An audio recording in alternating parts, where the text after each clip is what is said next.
SUNY Cortland, a college established in 1868, is known for its cozy autumn feeling, but also for the spooky tales that have circulated over the years.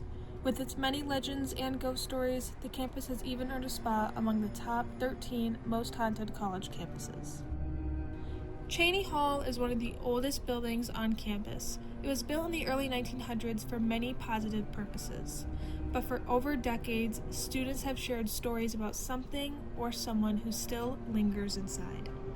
Her name is Elizabeth. According to the campus legend, Elizabeth was a young woman who died in Cheney Hall in the 1980s after falling down the staircase during a heated argument with her boyfriend.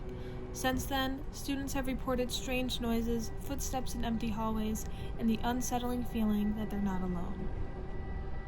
My name is Janelle, and I'm a senior here at SUNY Cortland. My sophomore year, though, I was here all the time in Cheney Hall visiting my friends, and that's when we started first hearing about the Elizabeth ghost stories. One night when I was here visiting my friend, one of her timers went off for her dryer, and she was feeling too lazy to come get it, so I volunteered to get it for her. I had to walk down these steps specifically, and I came down this last step, and I felt this huge pressure as if somebody was like watching me or somebody was just here with me, but the room was fully empty.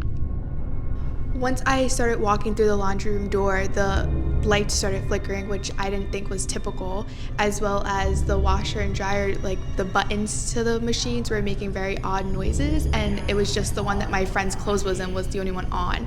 Then I had went back upstairs to my friend's room, and I had told them about it, and that's when I was informed about the Elizabeth's ghost story here. Some say doors close on their own. Others claim they felt a presence late at night near the stairwells. Whether it's simply a story passed down through generations of students, or something more, the legend of Elizabeth still lives on in Cheney Hall. Hi, I'm Maddie. I'm a sophomore here at Cortland. Hi, I'm Dan. I'm also a sophomore here at SUNY Cortland. And last year, me and Dan both happened to live in Cheney Hall. And I just remember turning corners that night, seeing shadows of this woman, I think she was dressed like the 80s or something.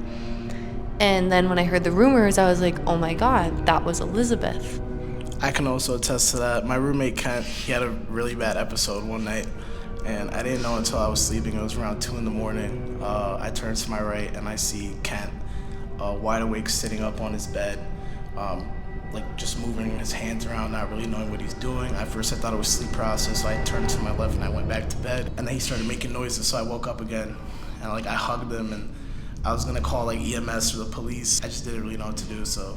And as far for Maddie and Dan, are they telling the truth about Elizabeth and Cheney Hall, or are they just trying to scare us? Honestly, we may never know, but if you hear footsteps behind you in your dorm tonight, maybe don't turn around.